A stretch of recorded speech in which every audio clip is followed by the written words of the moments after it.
Thank you, Daria. Thank you for everyone for attending our seminar.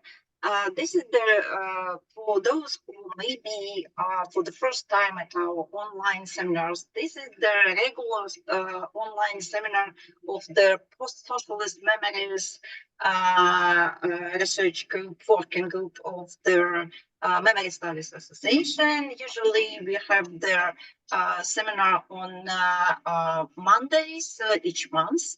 By the way, the next seminar will be out of the schedule because that was rescheduled for the January 22nd. So please follow their announcements. But today we are starting our new year of online seminars with discussing of the recently published book. Editors of that book are presenting today. And by the way, the link for the seminar will be published on YouTube very soon, maybe within a couple of days after we finish the seminar. So anyone who is interested and can't attend today can listen and look at the video on YouTube. We are recording these seminars. All the seminars can be found on YouTube channel of the PoSoCoMeS group. Okay, let's turn to the book which we are going to discuss today, and this is the group. This is the book published in 2023, Remembering the Neoliberal Turn, Economic Change and Collective Memory in Eastern Europe After 1989, edited by Veronika Pehe and Joanna Wawrzyniak. And we have two presenters and two discussants. So the discussants today will be Jogilė Ulinskaitė from the Vilnius University and Hirsekorn. Let me briefly present the participants of the seminar. Sure, I know that maybe everyone has the announcement, but just let me briefly present the participants of the seminar. Veronika Pehe is a historian based at the Institute of Contemporary History of the Czech Academy of Sciences, where she leads the research group for historical transformation studies. Her research covers cultural and social history, memory, and film and television. Joanna Wawrzyniak is associate professor of sociology and the founding director of the Center for Research on Social Memory at the University of Warsaw. The current research project relates to the memories of industrial transformations and decolonization of heritage. Joanna is the president-elect of the Memory Studies Association and the vice chair of the Cost Action Flow Memory, Transformative Practices for Times of Uneven and Accelerating Change. And discussant, let me present the discussants. Jogilė Ulinskaitė is an associate professor at the Institute of International Relations and Political Science, Vilnius University. She defended her PhD thesis on the populist conception of political representation in Lithuania. Since then, she has been part of the research team that studies the collective memory of the communist and post-communist past in Lithuania. Her current research integrates memory studies and emotion sociology to analyze experiences of post-communist transformation. Hirsekorn is assistant professor of German studies at the University of Nottingham, where she also leads the research center for memory studies and post-conflict cultures. She has worked on the autobiographical text of former East German elites, and her current project looks at graduates of the Barentsy College of the GDR, Free German Youth. She is also a co-chair of the PoSoCoMeS working group of the Memory Studies Association. Shall we start? So I think I can start with my questions and remarks. So first of all, thank you for having me, and thank you for this impressive and very interesting book. I recommend everyone reading it because it covers the post-socialist, post-communist transformation really well. It's really interdisciplinary, I would say, and covers political, cultural, economic, and also biographical narratives, which is, I think, really strength of the book. What it also does, it covers many countries in the region, so it allows us to see differences of the neoliberal turn, different experiences, and different narratives of neoliberal turn in the region. So coming from political science, what I found particularly interesting were the chapters about political struggle. So the book has different parts covering political, economic, cultural processes of the neoliberal turn, but it starts with the section about political struggles and political competition in the region in the 90s, or memory, or the how narratives of the period were constructed in that time. And it's really interesting to see how in different countries different divisions appeared. So at that period, it seemed that political struggles were about determining the trajectory of the country, but also about defining who is righteous, who is decent, and who is morally worth of the leadership. And also, it served as an attempt to establish who was a righteous winner of the transformation. So beyond this broad introduction, I have also kind of broad questions covering the whole book, starting with the whole concept of neoliberalism. So the book attempts, and correct me if I'm wrong, but the book attempts to focus on a neoliberal turn and focus on economic dimension of transformation. But what I find from those different chapters is that we probably can speak of varieties of neoliberalism experienced in different countries. So I'm really interested to hear your interpretation of what's happening and why do we have so many differences among the countries, right? So can we speak about varieties of neoliberalism, or can we think about effect of neoliberalism, different effects of neoliberalism in different sectors? So for example, in cultural or political sector, it might have had different effect. And can we speak about too much or too little of neoliberalism? And I pose this question as sort of provocation, I would say. But I want to explain where my question comes from. So I was reading more about post-communist transformation in Lithuania. And so Lithuania was constantly sort of lagging behind Estonia. And one of the explanations was that neoliberalism was not strong enough, or liberalism in general was not strong enough, in the sense that there were too few liberal reforms, there were too little foreign direct investment, too few foreign enterprises, and as a conclusion, too little of neoliberalism. So I'm really interested what you think about that tension. And what I also find interesting, and especially since the book covers different dimensions of the period, so it seems to me that in some countries, and my example would be GDR primarily, that in some countries, political narratives or political debates or political aspects of transformation had sort of primacy against economic discussions.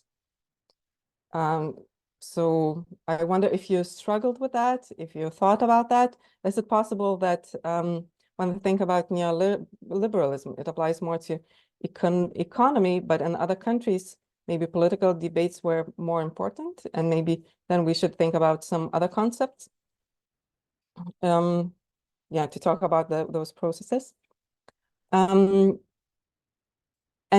returning to that variety or dimensions of different neoliberalism, I'm thinking about how when we talk about post-communist transformation, we have some concepts which are used in sort of generalizing the whole process. For example, shock therapy is being used across the region, or yeah, neoliberalism as such are applied to the whole region, but is it possible that particularities in different countries are more important than those general concepts? Or is it possible that those general concepts do not really apply equally to all the countries? And I'm going to my second point or second question. When I think about the whole discourse of post-communist transformation, and particularly when I think about discourse of transition, we have that image that we have starting point and we have ending point, and we sort of know steps how to achieve the end point. But from reading this book and from reading other research, the impression that I get is that no one actually knew how to reach that end point. No one actually imagined what is the end point beyond that good life, or good life as in Sweden. So is it possible that we use those concepts as transition, transformation, consolidation of democracy, liberalization, which implies sort of control of the process? But actually we had like constant chaos, and politicians making not long-term decisions like imagining future like in 20 years, but actually putting down fires that were happening all across because, I don't know, Russian economic crisis in 98, right? So is it even possible to think about any kind of trajectory when you do not know how to control the conditions? And I find this point really interesting, especially when we think about the societies that lived under the previous regime. They were so used to stability, and they actually knew how the future will look like. And then you have the whole chaos, which is happening in economic dimension, in political dimension. And at the same time, you have politicians who sort of attempt to provide narrative which implies control, that we have everything under control. But their actual experiences or people experiences are that nothing's under control. Everything's uncertain. Everything is unclear. So we have those different layers of how what was actually happening and how we narrate the process. And then I also think we have that public narrative about everything being under control, or making decisions, making solutions, whatever you call them. But actual lived experiences were taking place in family settings.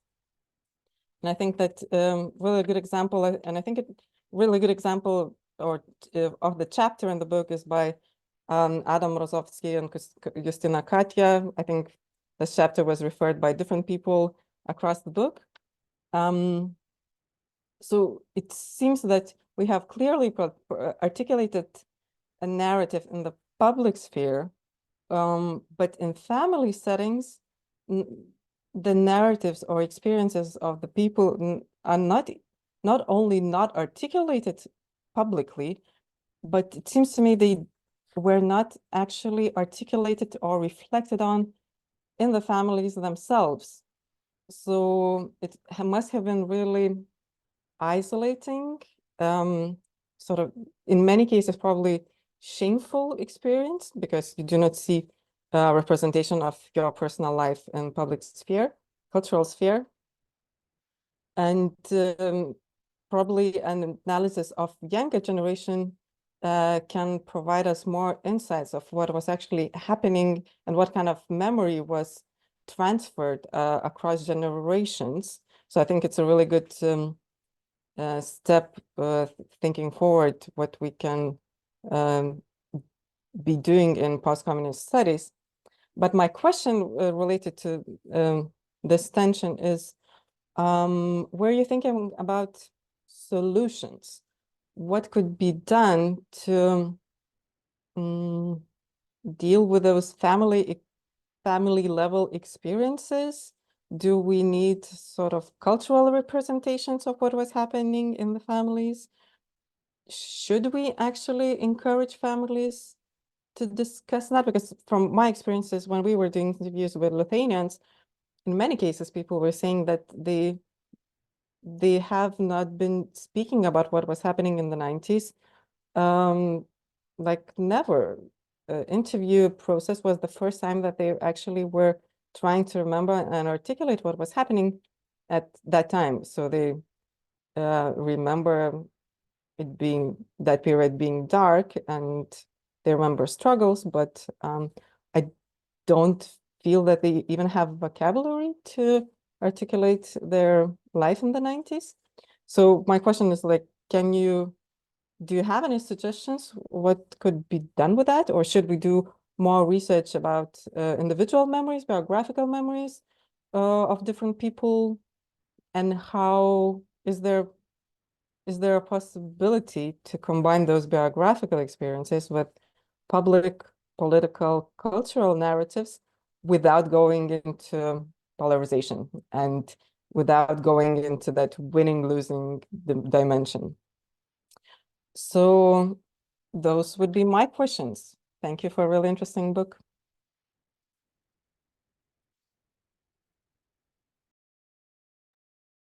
Would you like me to continue, or do you want to respond first? Well, I don't know what's Veronika, how Veronika would prefer to go, but I think it would be great to hear your comments first, and then we respond to both. Okay. So yes, I personally also think, I've just said that at the beginning, this is a brilliant book and worthwhile for anybody doing post-socialist studies, or even studies of the neoliberal turn in global societies, to read.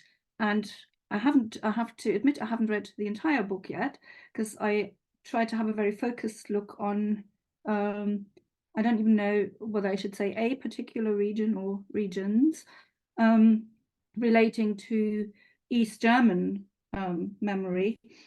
And one of the sort of striking notions that I think makes this such a valuable source is what you try to do, which I think is unique, sort of a unique approach, kind of combining all these very different interdisciplinary subjects, is precisely taking that first point of the economic transformation and sort of unraveling the entire plethora of narratives from that perspective. Because one of the things that I sort of thought we never sort of separated in our thinking, even though it's always present, and you precisely have brought that out, is that this is a process that leads to, or sort of that unravels also the emotional level of the transformational process. So it's not just the sort of rational understanding of what happened, but also the importantly the emotional levels that are involved, and that sort of give us a lot of information of how people processed the transformation. So also in terms of all the different responses it combines, in terms of, on a society level, the institutional design, the perception of actors, self-perceptions, precisely relating to promises and expectations and the fulfillment of those, or the disappointment with the economic change. And for me, as sort of somebody who very often looks at autobiographical narratives, or kind of like, that's really my stake in many things, is narratives are always about emotions, either by trying to bring about emotions, narratives to bring out emotions in others who look at this, or reflecting on one's emotions, sort of account for emotions. And in the East German state, or sort of, sorry, not in the East German state, in the East German case, sorry, it's either sort of contemplating better living standards or a better organization of society, as you pointed out, and potential excitements for new opportunities, or on the other hand, social exclusions, a sense of social injustice when promises remain unfulfilled, or shame and bitterness, which Jogilė already hinted to as well. And in terms of the three parts of the book, initially I thought, oh, my real trade is in the biographical narratives, but I've actually found that all three parts kind of complement each other in a sense that I would have not probably thought of when I sort of started looking at the book. And one of the big questions that I have, and I have to say I will draw predominantly on the chapter by Thomas Lindenberger and Till Hilmer, because I also think, even though I did look at the cultural production as well, but I have a big question, or one of my big questions really, is about some of the concepts that I read in those. They sort of resonated with me because I'm sort of wondering, they are here to describe, in particular, the East German case, or with the care workers, also the case for Czech care workers. But they seem to actually describe something that I wonder is actually overarching in all of those regions. This is another question, regionality. But one of them was the concept of insincerity, where in the East German case, it was a very strategized, deliberate concept that was employed, or maybe even exploited even, in trying to win the election that would make a social transformation, or a rapid social transformation, possible in 1990. And as a result of the success of achieving the power for the Christian Democrats, who were precisely propagating quick unification at the time, is to then apply shock therapy without calling it shock therapy, because shock implies, just in the nature, trauma after a shock, potentially. And so instead focusing on all the positives, on the flowering landscapes and the growing together, what belongs together, sort of tropes, and in that context, being insincere. And you can, if you want, you can, rather than me doing it, explain that concept of insincerity a little bit further. But that regime of truth, or in a sense of a specific truth, or half-truth, or selective truth, however one wants to call that, that's almost like a scheme of insincerity that had a very specific, or came into context in the East German case in a sort of very specific framework. I was sort of wondering whether that is perhaps also applicable in different varieties in other Eastern European countries. So that is one of my questions, the insincerity and regime of truth, to what extent that might potentially be something that happened elsewhere, maybe not being called that, but potentially being aware of shock therapy in other countries? To what extent was that maybe intrinsic in the shock therapy as well? And the other questions was the addressing of emotions.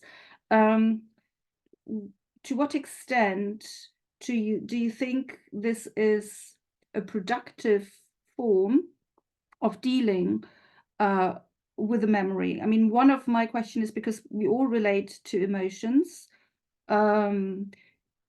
Emotions is a way, precisely whether this is a cultural production or whether this is in an interview for the interviewee or also for the interviewee, and then for those people who engage with the academic product of an article or a book that relates to those interviews.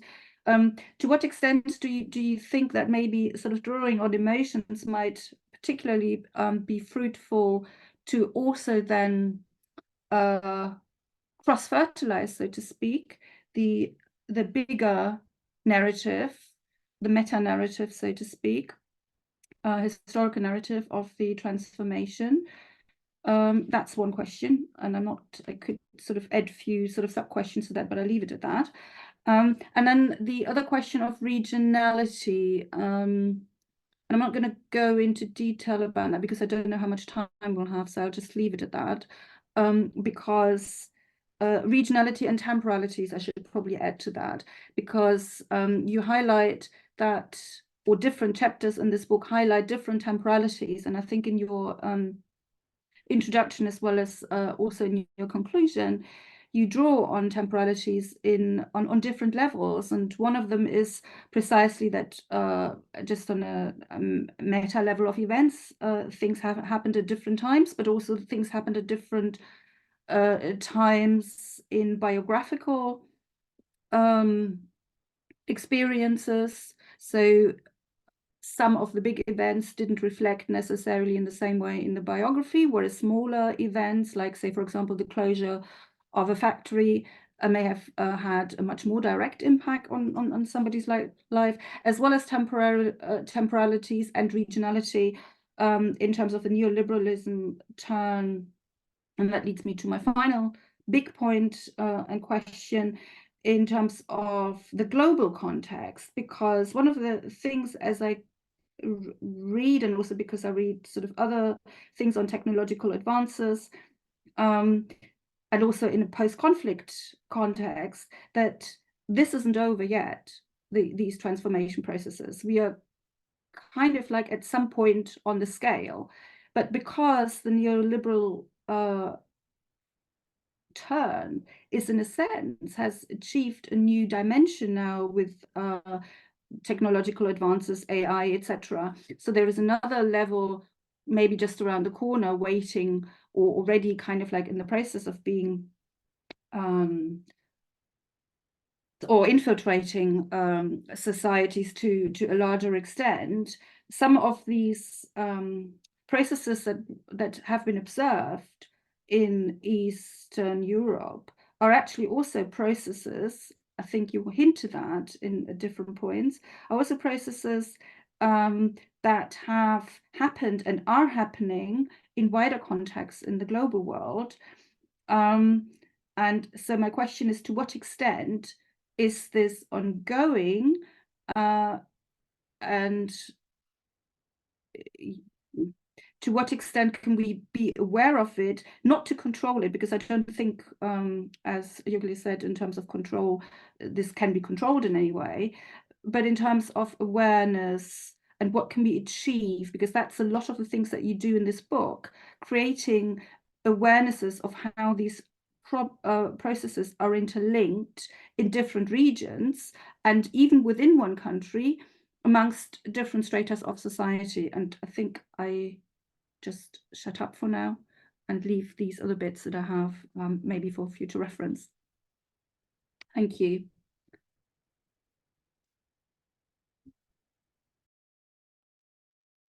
Veronika, would you like to be the first? I don't know. Well, thank you so much for all these fantastic comments. Thank you for engaging with our book so thoughtfully. Maybe I'll pick up on some of the points, and then Joanna, you can maybe add something and then move on. You can move on to then the next point, and we can kind of ping pong back and forth. And of course, anybody else should feel free to step in at any point. So maybe I'll start with some of the first questions that Jogilė posed.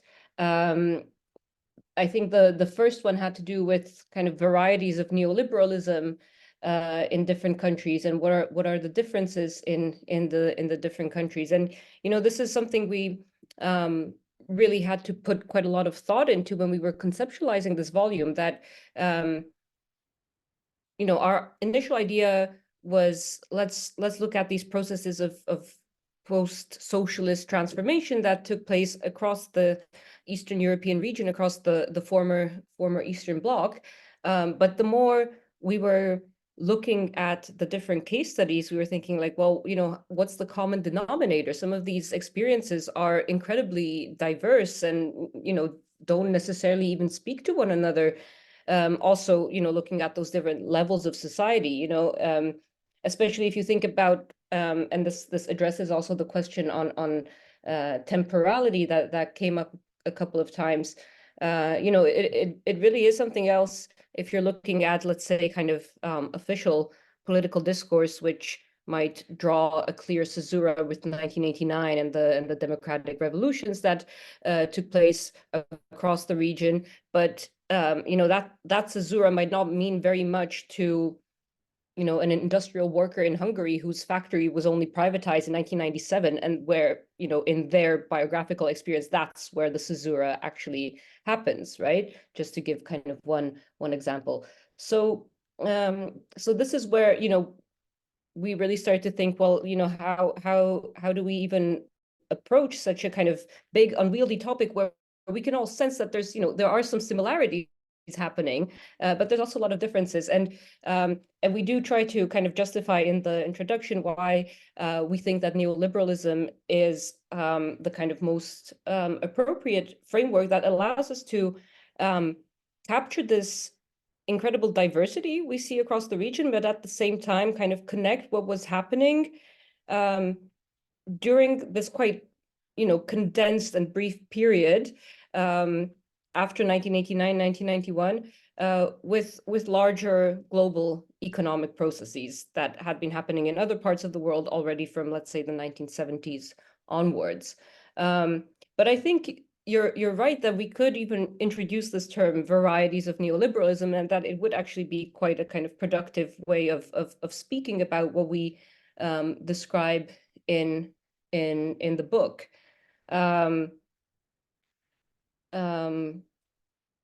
Yeah, and just kind of looking at my notes here, maybe I'll just pick up on this other point you mentioned, Jogilė, how in some countries perhaps the kind of political discourse was much more preoccupied with the kind of political level of transformation, kind of narratives of democratization, of catching up with the West, so to say, which was a kind of very, very predominant trope, perhaps more so than some of the economic aspects.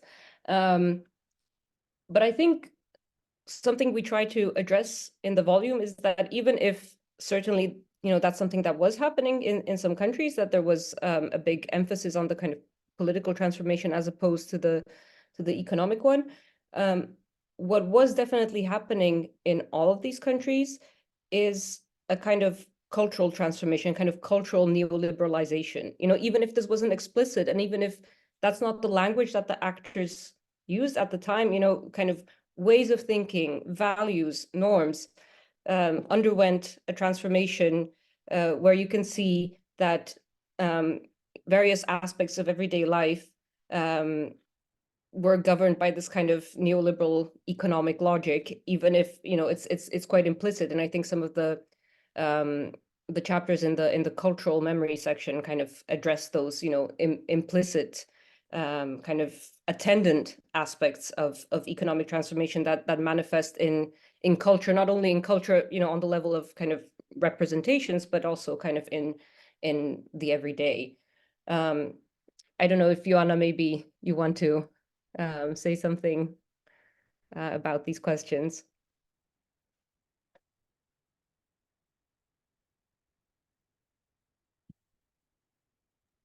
Sorry, I get to have some issues with my Zoom. Yeah, I might yes, I might refer to the first question and then to the one about what to do with it. I like this one particularly, and to link this one to the concept of the regime of truth, which Uta mentioned. But let me start with the first issue, which is the issue of the varieties of neoliberalism. And I think we can all refer to the book which was published, I think somehow in the late 1990s by Doro Bole and Bela Greskovic under the title "Capitalist Diversity and Europe's Periphery." And I think we already know, what the research already of that time, which hasn't been on the social memory research, but it was a research about what happens in the countries of the region. Already then it pointed out that there are like different paces of the transformation, and it happened because of a different choices, right, and the different regulations which were taken on by the political actors, and the decisions which were made by the political actors at the outset of the transformation. So in our volume, I really feel sorry we didn't have any of the Baltic countries, because they do have a very specific and super ultra neoliberal scenario in the region, even though you probably, Jogilė, you will say that Lithuania was not that fast as Estonia. It was much faster than the other countries in the region. But we did have a quite comparative view on the so-called Visegrad countries, so the Poland, Slovakia, Czech Republic, Hungary, and Romania and Bulgaria, with Romania and Bulgaria called the laggards of the transformation in the discourse. So that was really interesting to look at how the discourses and that what had actually happened in the 90s, and when did it happen in the 90s, the decision made by the political actors, but also by the conflict, then are referred to in the memory sphere later on. So that's probably somehow brings us from this variety of neoliberalism, variety of capitalism at the beginning of the 90s, to the varieties of the memory regimes of that what happened later on. But having said that, I also, and this is I can echo Veronika, is that we also think that the general concept of neoliberalism without plural makes sense, right? So they were, of course, the varieties of it, but then there is a core of the process of the neoliberal processes which were undergoing all over the globe, as Uta has pointed out, since at least the 1970s. And the Eastern Europe is a region which kind of joins that in the very moment when the neoliberals become, unsteroid, yeah, so that it could become super fast because of the pace of the globalization, of the pace of the foreign direct investment, and so on. And it becomes, as we claim in the book, kind of the laboratory of those processes, which were which happen over decades in the countries like West Germany or UK or somewhere else. So we do think that thinking about the neoliberalism, very simply as we say in the introduction, as the project of economic and social transformation under the sign of free market. But of course, it's not 19th century liberalism, right? It's neoliberalism. So there is entire institutional setting which aims at transforming not only the economy, but also the way the public sector is governed and the other layers of society, in the name of some kind of efficiency and redefining this kind of efficiency. So I would say that, yes, of course, there was a diversity of the experience, right, of that process. which depended on the decision taken at the beginning of the 1990s, and then throughout the varieties of the memories of those processes. But still, all that is a part of a larger global process undergoing since at least 1970s. And I think that the bigger question which we all have, and this which I really like, is what to do with it. And I would say that's more a question relating to the public sphere, right? And not to what can we do, perhaps not what can, so, okay, one is just a research question. What else shall we research, right? To understand those processes properly, but also how can we use that what we already know to make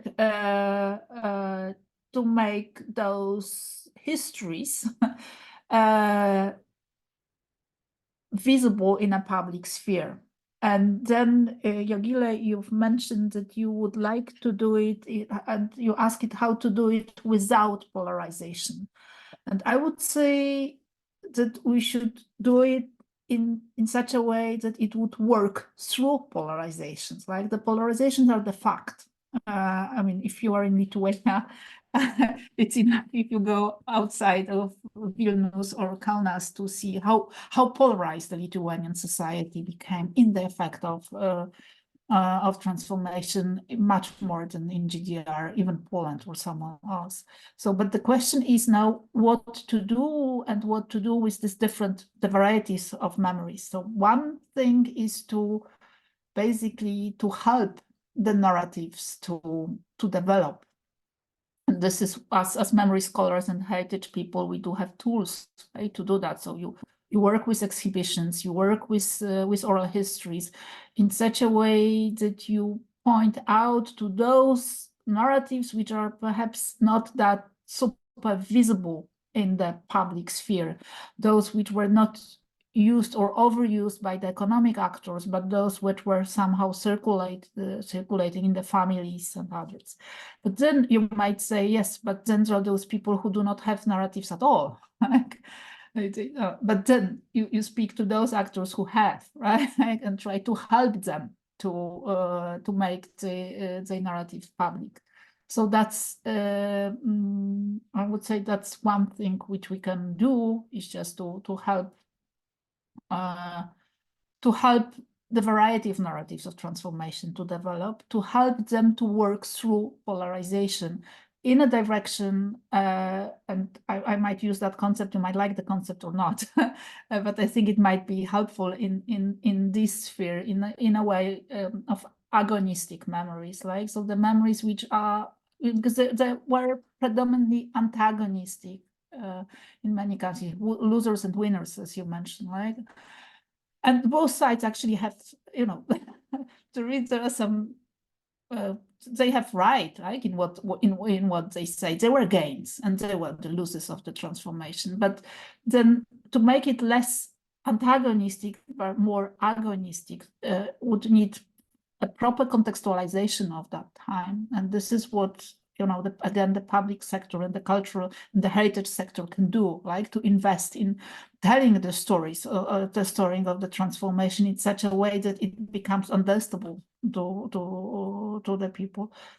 Perhaps less and less focusing on the political events and more about the, let's say, the economic framing of that, starting the stories not with 1989 but with 1970s, right? So that the people will be able to find their own life in a bigger historical context and the framework, and then to point out the different interpretation and the different experience and a different stories. Not to say that one is better and one is worse, right? But they do form kind of the multi-perspectivity of experiences and also of interpretation. And I think that's the way we can also explain the system, that what has happened to the next generation.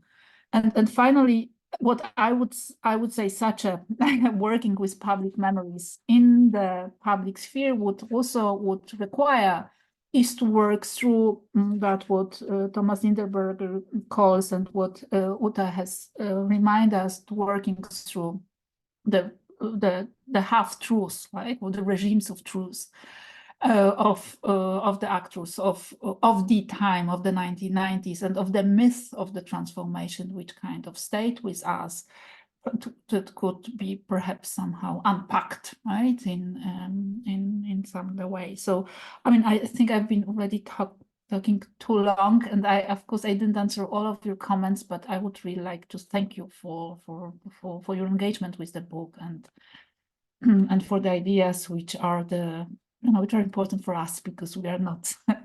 We don't want to finish with that book, but we are still working on the projects related to the time.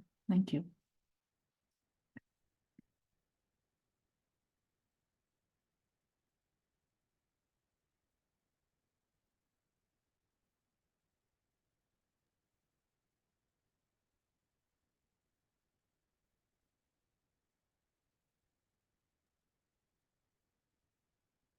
Discussions.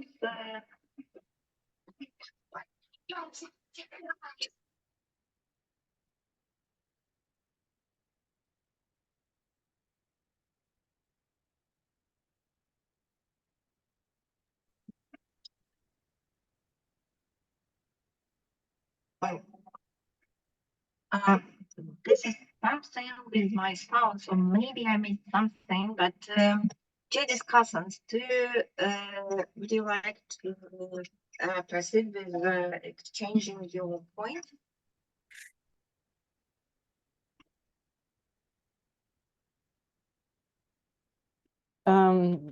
Yeah, so continuing the discussion, thank you for those answers, particularly trying to understand the varieties or particular characteristics of neoliberalism. I'm coming back to, I'm again thinking about those different layers of representation of the 90s, and I guess it would be interesting to hear more about that cultural level of representation. And I'm also thinking about generational differences from what I see in Lithuania, and I think in many other cases, beyond movies, how the transformation is being represented. But what I see now is more and more sort of ironic retro representation of the period coming from younger generations, particularly in social media and Instagram and Facebook and et cetera, I sort of appreciate that playfulness with the period. And at the same time, I wonder if that sort of neglects the difficulties of the period or the darker parts of the period, because what I'm actually missing is that what I was mentioning before, like those family level experiences or everyday life experiences, which I understand they are also not that present at cultural representations, which are very much keen on representing mafia and criminality, darkness, or some ironic business entrepreneurs and et cetera, et cetera.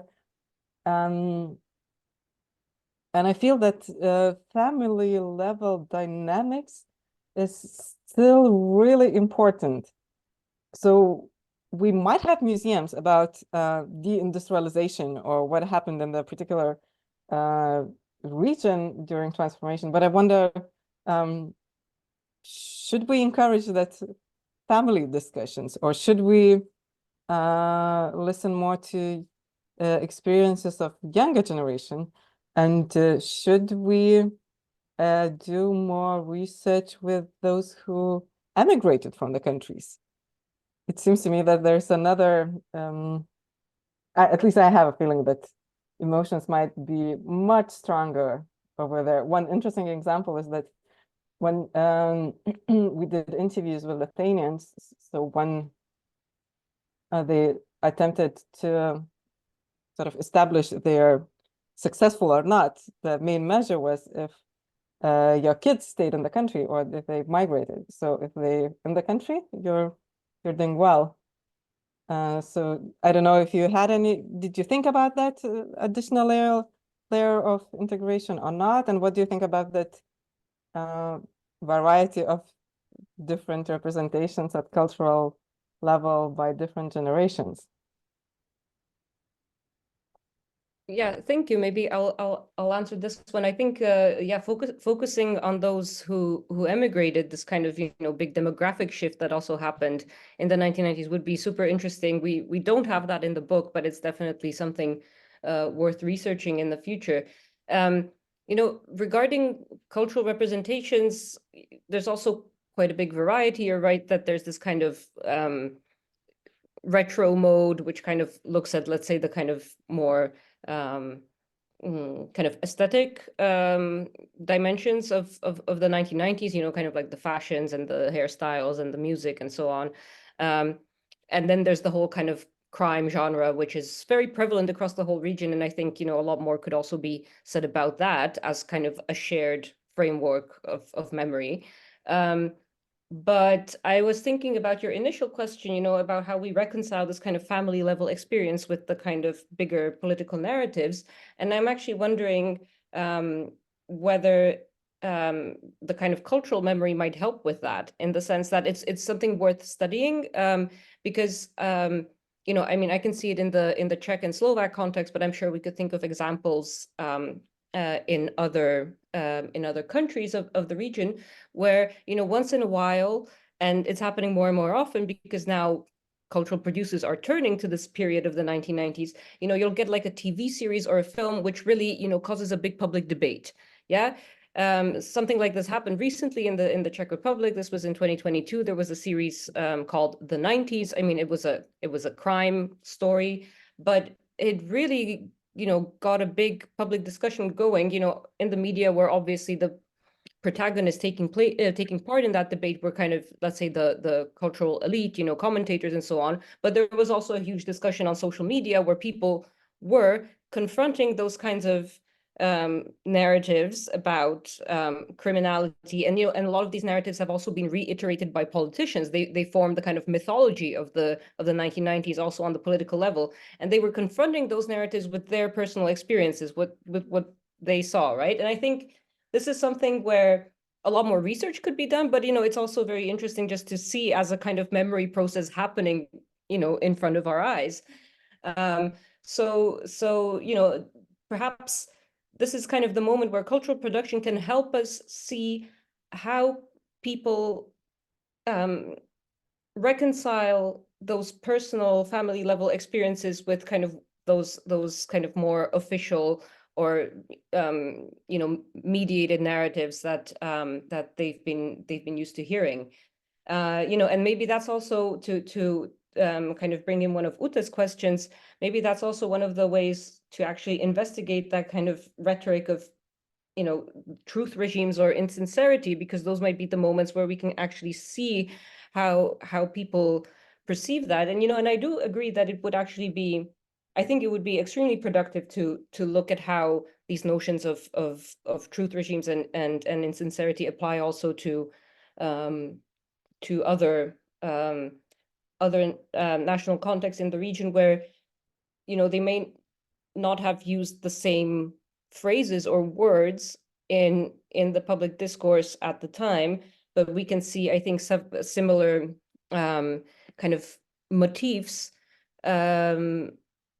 across the region with kind of the expectations and kind of the images associated with those expectations that were created and then perhaps not always lived up to, whether it was the blooming landscapes or in let's say for instance in the Czech case, it was always having salaries like in Germany. It still hasn't happened, as we all know.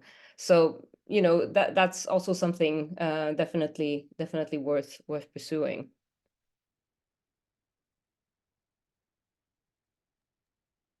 Uta, I think you could go ahead now.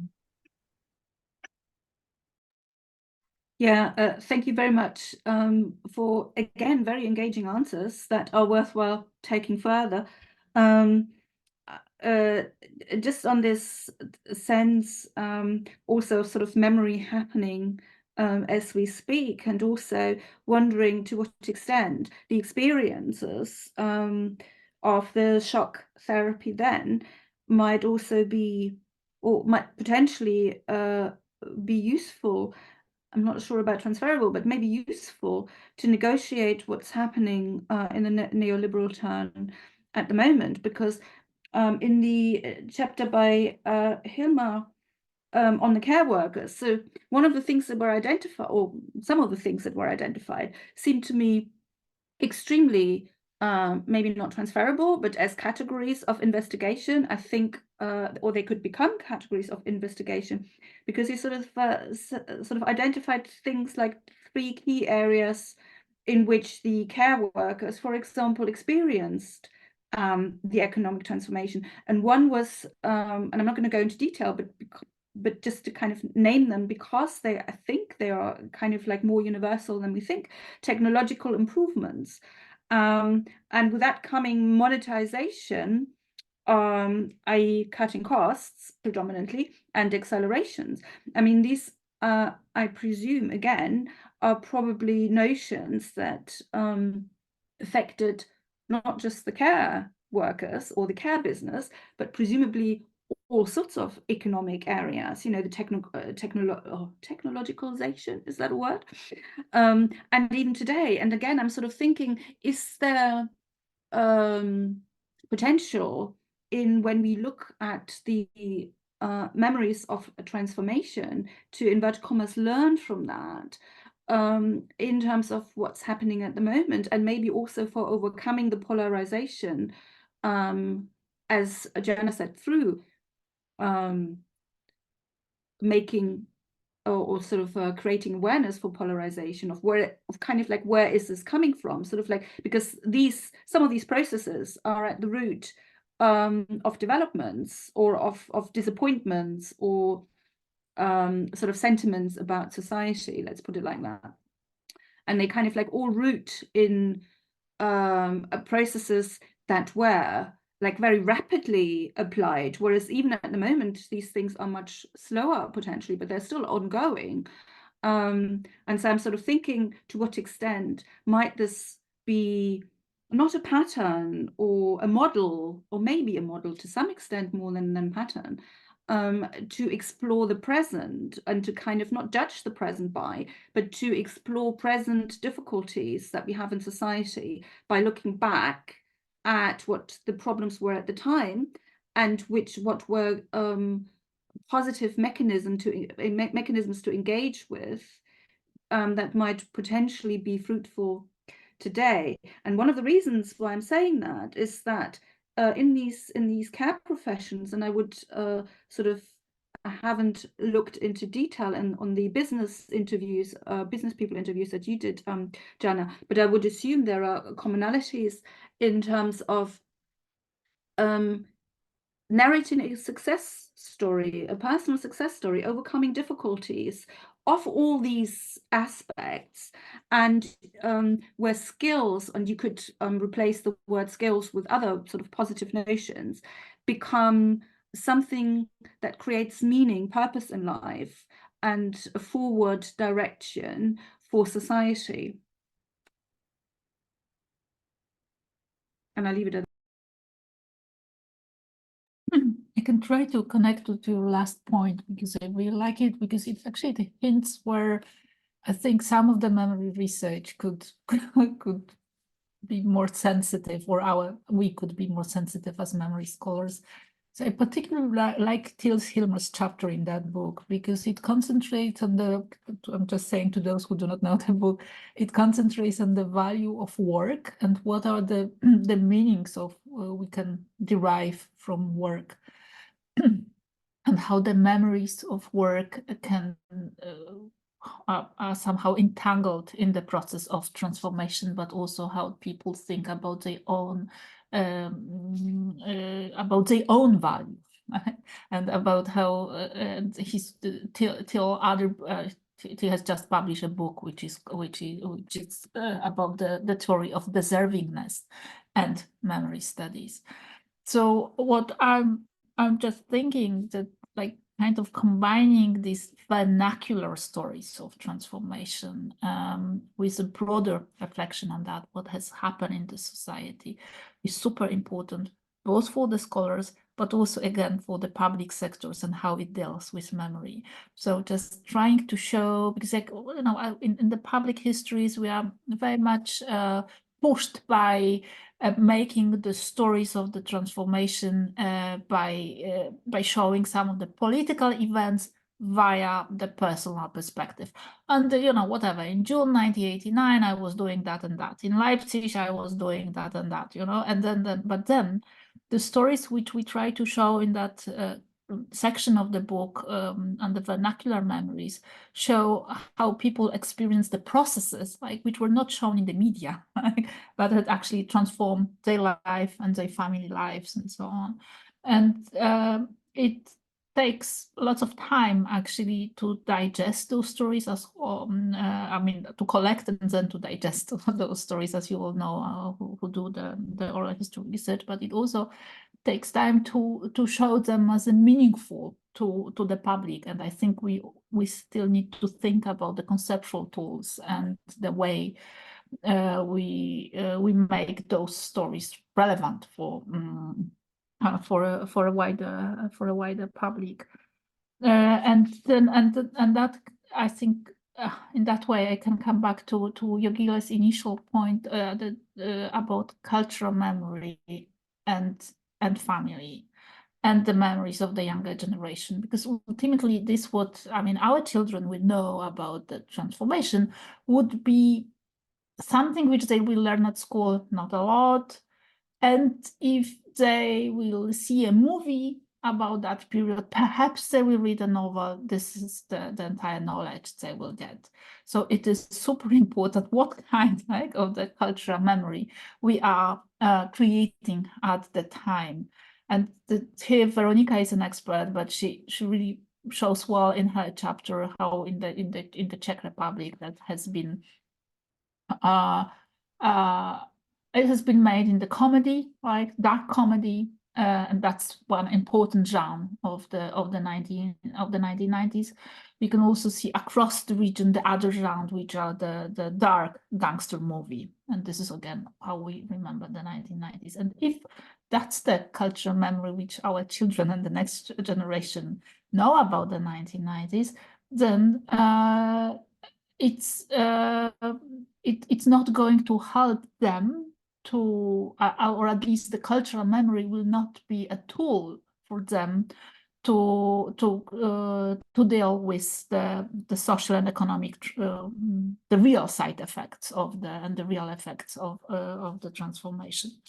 And just to finish, because what probably the elephant of the room in the entire discussion so far was, of course, the populism, right? Because that's the populist region in the region really managed to capitalize the mnemonic capital of those who were not happy with the transformation. And again, when speaking about the younger generation, the young, right, the young members of the right-wing movements, as the chapter on this Polish scholars show, they're actually those who know a lot about the history, right?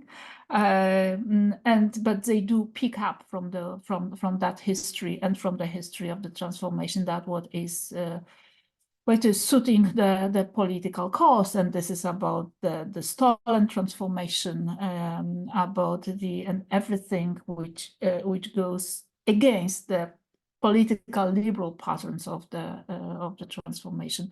So again, I mean, I think it's the volume as ours, it just opens the discussion and it opens, you know, to so many threads. But, you know, to a question where we can go further with our research, but also what can we do, and what can we perhaps expect, like, from cultural memory, what cultural memory we can hope for, that it would really help, that it would really be like a tool for the people to grasp with the consequences of the transformation, and not something which actually fuels the conflicts or is just an anecdotal knowledge about, you know, the gangsters in the 90s. So I think that's where I should stop now. I suppose we should open the floor to the audience if anyone has any questions. There's an instruction that people can post questions in the chat section. Questions for well, maybe I can use my privilege and start the question from the audience. Because there, unfortunately, I didn't read the whole book.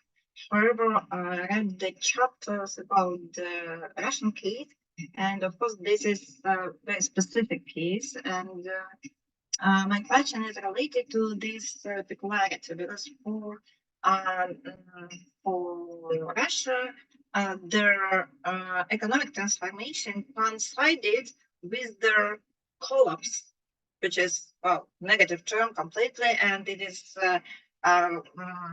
reflected in the narratives, in the biographical interviews, and of course at the level of the official politics of memory. But in other countries and other states, societies, these coincided with their period of independence. So how did it change the narratives?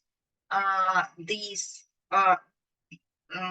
can we see on one hand, but on the other hand, because this is the time of independence, this is how to say, after dark ages, we can see there, well, all this stuff.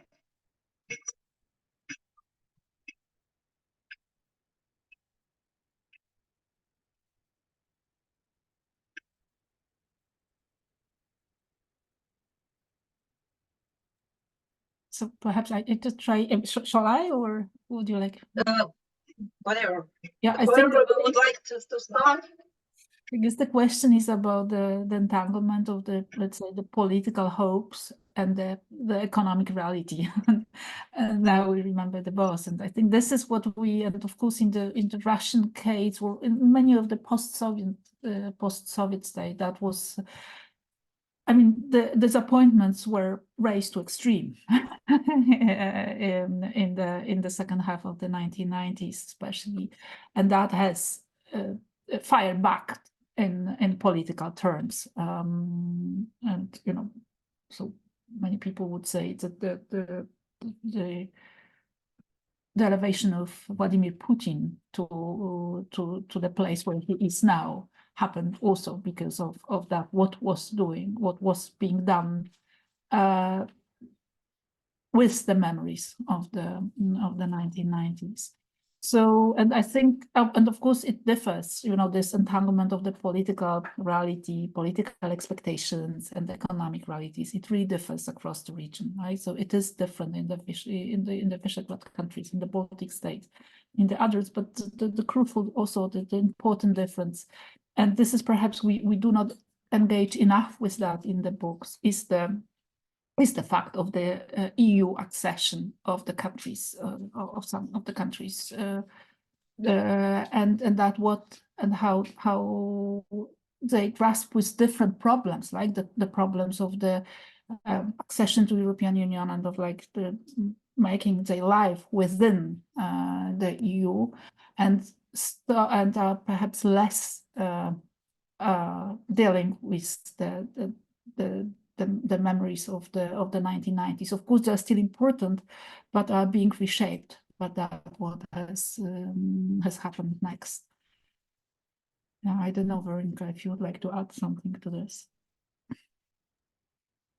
Yeah, maybe I would just say that in a way, this political level and the kind of instrumentalization of mnemonic narratives about the 1990s is really one of the areas where we can see perhaps the biggest differences across the region, because I mean, we don't have a chapter on the political narratives in the Czech Republic. We do have one in Slovakia where Matej Ivančík, the author of that chapter, talks about how kind of the, if we really kind of simplify it, because these labels are always a simplification, but, you know, the kind of liberal camp versus the more kind of nationalist camp would kind of frame each other's narratives about the economic transformation as rational or irrational, respectively.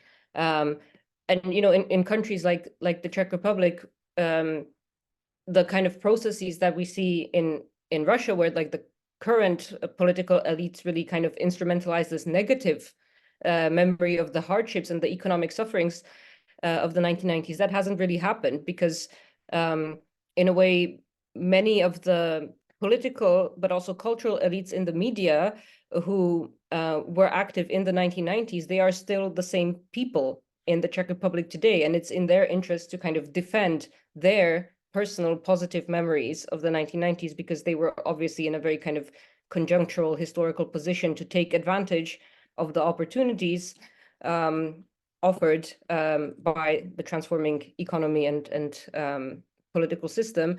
And in fact, there has been relatively little discussion of the kind of economic hardships in the Czech public sphere, for instance. You know, so here we really have a difference, which the book doesn't really kind of capture all those differences across the region, because we only have, I think, six chapters in each section. So we were able to, you know, devote a limited, or we had to kind of choose which countries we would highlight for which kind of levels of memory.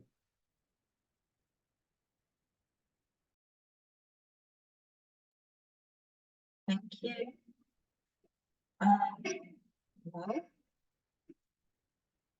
I still can't see any questions from the audience.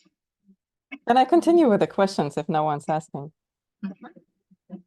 How does, I don't know, how does our perspective change if we take a longer perspective, the one that Joanna mentioned? What happens if we look into the process from 1970s? Do we have different story? Because I'm started thinking about biographical narratives and biographical interviews when people talk about the industry that they were working at since the beginning, and their experiences through like the whole existence of the particular enterprises. So what do you think? What would change? I love this question because I work with the memories of the people who, you know, who have kind of this, the memory of, if you wish, you can call it like the long 1990s, but it's of course, it's not a good notion of that, how to call it, because they didn't know about the 90s will happen in the 70s. But when you look about the biographies of the people who were working in industry, but also those in the small private initiatives which were allowed in some of the countries of the region, particularly in Poland, but also the people who were living in diaspora. Something happens in their life in the 70s and 80s, right? And this something is related to that, what is going on with the global economy at that time, right? So for instance, in the industries which I studied, the people who, the Polish state invested in some of the chosen industry branches. And the investment also meant that they bought foreign licenses. And because of the foreign licenses, the staff, especially the engineers and the upper staff, were able to travel abroad because they needed to learn, you know, how to operate the machines and so on. The people from like the Italians came to Poland because they were teaching the Polish engineers how to operate the machines, but also the Poles were going to some of the Western European countries, but also to Scandinavia. And more importantly, the industries of the socialist countries were at the time producing goods for the global markets, and that were mainly the markets of the developing states, so like China India, Mexico, and the others. So what happens with the people in the 70s, especially those who have like some education and the engineering skills, is that they travel across the world, and their perception of the time and of changes, like and there are those who, in one way or other, at least in Poland, support the changes, and they could have been on both sides of, let's say, the party line. So some of them were really the party members, and that's why they could, you know, advance in the in this world of the socialist industry. But as they were allowed to go abroad, and then, you know, their mindset changed, right? And so that's one type of the story which I particularly like, because I've researched that. But there are many others like that. So you can think about the people who were working abroad, and they were like a diaspora, people from whatever, Poland, Lithuania, and many other countries. But they started, or they work for the business there, or they started this small business there, and it happened at one time that it becomes profitable for them somehow to trade with the countries of the origin. And those stories, they also start before 1989. So ultimately, I think the more stories like this, we all think about scholars like who start because of the Fourth Foundation and because of the other the other ideas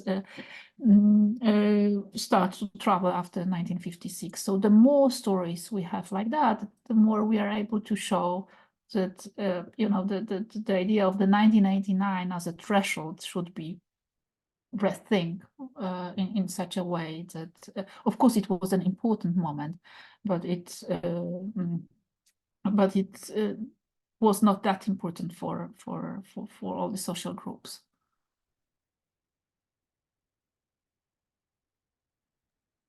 Yeah, and maybe I can just add to that. I think also kind of opening up our research to this longer perspective shows another important dimension, kind of, you know, depending obviously on the kind of social group you're focusing on, but I think this is actually the case for many groups, is that one of the things that we also see changing in the 1970s in these people's biographies, or later in the 1980s, is that there's some kind of convergence of consumer desires, you know, with the West. And, you know, this is something that has been already studied quite extensively by historians, kind of, you know, that socialist states also had their version of consumerism.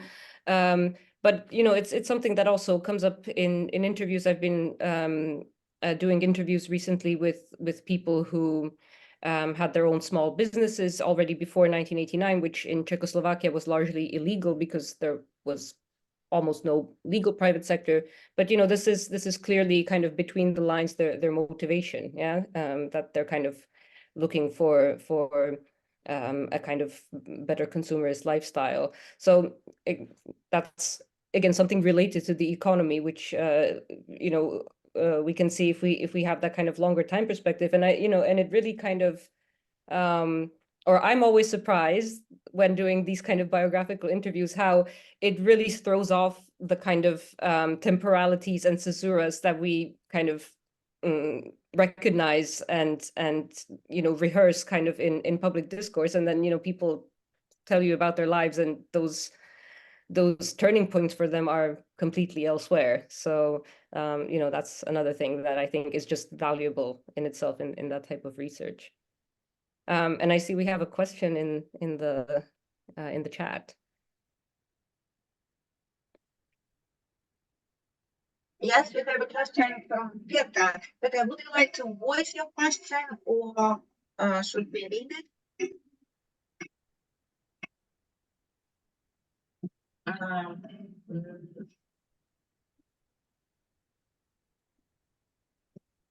Sorry. Can you hear me? Is it okay? Yeah. Oh, great. I have a question, but I was just wondering that during your preparation of the book, of the publication, and this is more like practical question than theoretical one. That what was your focus at the start when you prepared the book? That you focus more on the area of the post-socialist country to cover all possible countries that you can, or more on the main subject or thematic or topic that you want to show in your book? Thank you. Okay, we start, but we might have different narratives with Veronika, so but okay, they're mine. So what we really wanted to do is to focus on economic memories and to work with that concept of the economic memories, because we did have this idea that, you know, the memory studies, there is just a lot about the political memories, lots about the cultural memories, but we don't think enough about, let's say, social consequences of economic change. So, but as you know, Veronika is from the Czech Republic, I'm from Poland, and we did have an opportunity to organize a conference within the framework of Genealogies of Memory conference setting, which is focused on Eastern Europe. We propose a conference around the economic memories of the, let's say, of the 90s in the region. And, you know, as it happened with conference, so we did have the, you know, the people responded. We had the conference, and later we had a few workshops, and out of the conference and of the workshop, we did have a case studies. So of course we didn't, you know, it wasn't a project, like a funded research project, which we were able to conceptualize from the outset, where we would probably, you know, would have the Baltics, right? So it would be, I mean, would be more representative, and in the sense we covered both the geography, but also the topics.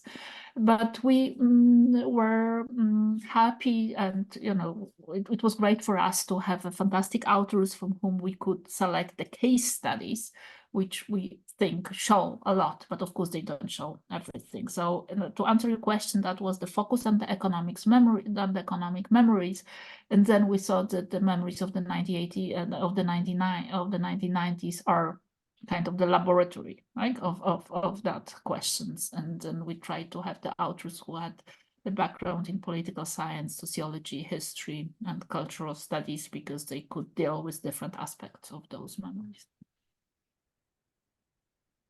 Veronika, do you see it differently?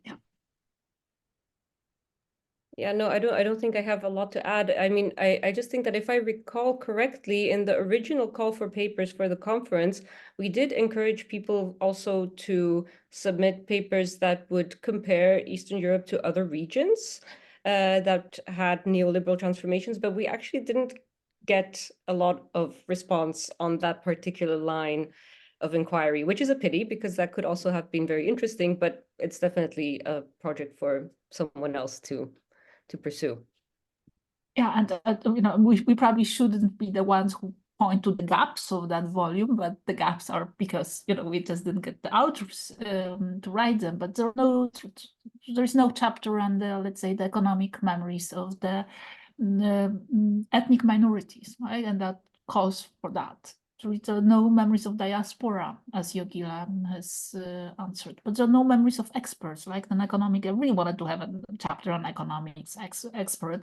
The chapter on Slovakia is probably the closest to that, but still it's not the one which would cover, especially the memories of the transnational experts of the transformation. So, but still, you know, I think the volume still covers enough, right, to show the diversity of the memories of the time. Thank you for a wonderful discussion and to be with us today. Thank you.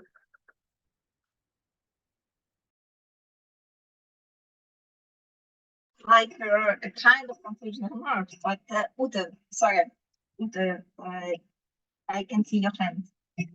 Yeah, thank you. That was it said it was a practical question, but you actually went into something really interesting. I have a quite trivial question that I wasn't going to ask, but I'm going to ask now anyway. And that has to do with the idea that I had is basically from Anna Lux's representations of East Germany. in films and TV series. And one of the sort of points she makes is that there was a difference between films and media presentation from the 2000s, and then the caesura in 2010, by which in the first part, or the first sort of period, the transformation was more on the periphery. It was sort of more symbolic and more in terms of sort of image codes rather than addressed directly. Whereas from 2010, there were more sort of, it was addressed directly, referenced directly, and also subject of, in the sense of the investigation, central subject of the film or the media as such. And I was sort of wondering, because she analyzes that for East Germany, whether there were similar, even if it's not the same time frame, but whether there were sort of similar stages of, in a sense, approaching the subject, so to speak, in other regions, or whether this is a specific East German case because of, I don't know, the political situation with the Stasi files and all the rest of it.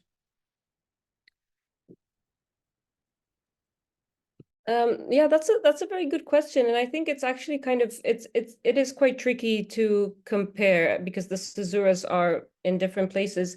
I co-authored a chapter with Olga Gontarska about the Ukrainian case, or specifically Ukrainian cinema, and there we actually look at the reasons why Ukrainian films largely failed to fulfill the role of media of memory. For reasons that had to do a lot with kind of the structural conditions of the Ukrainian film industry, which just kind of suffered from lack of funding, to put it, kind of as a huge simplification, but that was kind of the main problem. And there, you can see some kind of differences in representation with some of the political caesuras that happened, but in a way, film is also kind of like a slow medium to react, because every film has a kind of production cycle, which is usually quite long, a year or two or even more, before you see those kinds of changes actually reflected in those representations. But what I would expect, because I've studied quite extensively the cultural memory of the socialist period in the Czech context. And there we see, I think, this dynamic that in the 1990s, cultural producers who were turning back to the period before 1989 and trying to tell stories about that period, those representations were still quite kind of ambiguous in many ways, which doesn't mean they were kind of complex necessarily, but the way they handled the past was not necessarily kind of black and white. It seems that the kind of the lived experience of a very recent period still kind of complicated kind of quite harsh judgments, but the more we move in time, the more kind of black and white it gets, in the sense that kind of also in the public sphere, various kind of narratives and myths about the socialist period have kind of sedimented, and cultural producers tend to reproduce more and more kind of clear-cut narratives about, let's say, heroes and villains. It's clear, like, there seems to be a social consensus who the heroes are and who the villains are. I would expect that we will see a kind of similar process happening also with the memory of the 1990s, and we're not there yet. I think it's not very clear-cut in most of the national contexts we're looking at. Who were actually the villains here? Who were the heroes? Do we have any heroes actually of this transformation period? I think not yet. And this is something that we'll be seeing in the cultural production with the passage of time.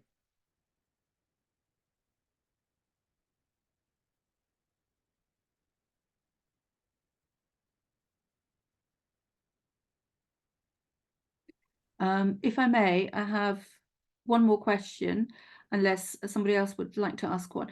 And that's to do with terminology in the conclusion, because there, Veronika and Joanna, you discuss memory of events and then slow memory, and decide to go for the term of liminal. Could you explain that a bit further? That would be really great, because I looked at that and I sort of thought, oh, that'll be my chance to ask them that. But I wanted to also be careful not to, sort of throw that in at the beginning. Yeah, I think we should still think about that, because that was, we wanted to conclude with something we didn't say in the introduction to the volume, and then we thought, what the case studies gave us. So of course we could compare them as to the, on the region basis. Also, we mentioned the periodization, which is different in different countries. But then we thought about what does it add, right? This our reflection on economic memories, what does it add in the discussion in the memory studies? And as you know, Ute, because you're also in the Slow Memory project, the project is about rethinking the memory studies in such a way that the memory studies have been mainly concentrated, or at least the claim is that they concentrate mainly on the memories of events, right? So our conceptual apparatus is about how to study how the people, institutions, groups, how they remember events. But the question is, what with the memories of the processes? And of course, there are lots of concepts which do deal in one way or other with the processes, like nostalgia, for instance, right? But still, and so the project is about looking into that. And then, while thinking about our book, we're thinking, so what are those memories which we just studied? Do they belong to the category of the memory of events? Because it happened, right? Even though it was a process, it kind of happened in those countries in the 1990s, sooner or later, but the societies were transformed. So do we think in that category, or rather in the category of a process, because they were happening somehow gradually in whatever social sphere, cultural sphere. And then we thought that maybe, we can somehow take out ourselves from that discussion, thinking of trying to come back to the concept of liminality, which of course, it has been in the social science since the end of the 19th century, but how we can think about the liminal social change, and how the people remember the liminal social change. So in a way, we propose to think about the social transformation, the economic transformation, the neoliberal turn, in the terms of the liminal social change, but the change that transforms society in different directions, right? So that there is not one change, right? But then there are like different paces of that change, and also different memories. But this is what your question is as if it was our starting point, and if our entire book was about that, but was actually one, the reading of the case studies which we got from the authors, and the discussion in memory studies brought us to that point, to that we perhaps start thinking, right, in those processes, in these categories, so that it's neither the event or neither the slow process.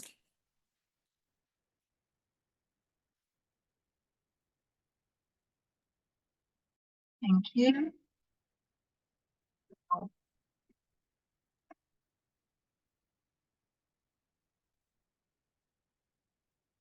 We have no questions from the audience. And Jogilė, would you like to add something? No. Okay. Shall we have some final words about the discussion? Maybe dear presenters, say you have some conclusions about the discussion. Could I just recommend this book to everyone?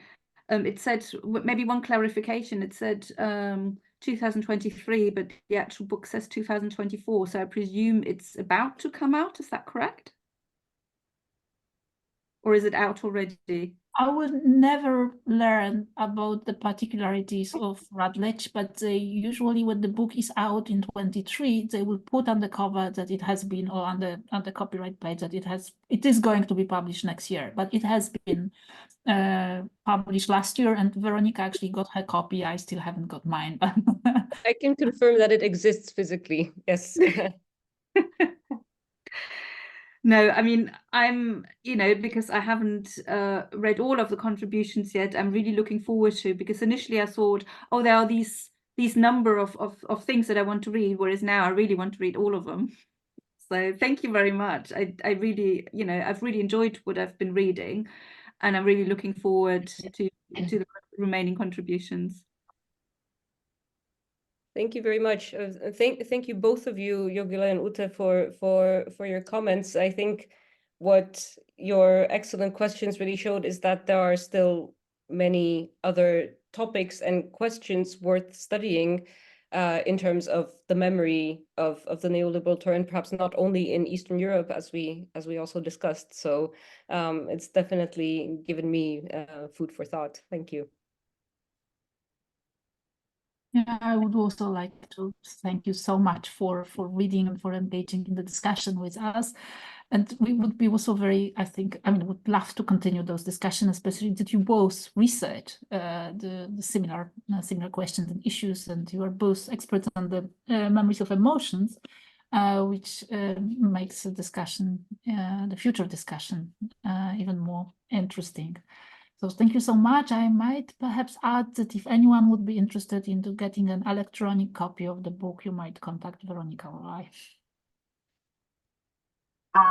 Thank you, Joanna, because it sounds like your reply to the question, where can we find the book? Is it exactly the answer?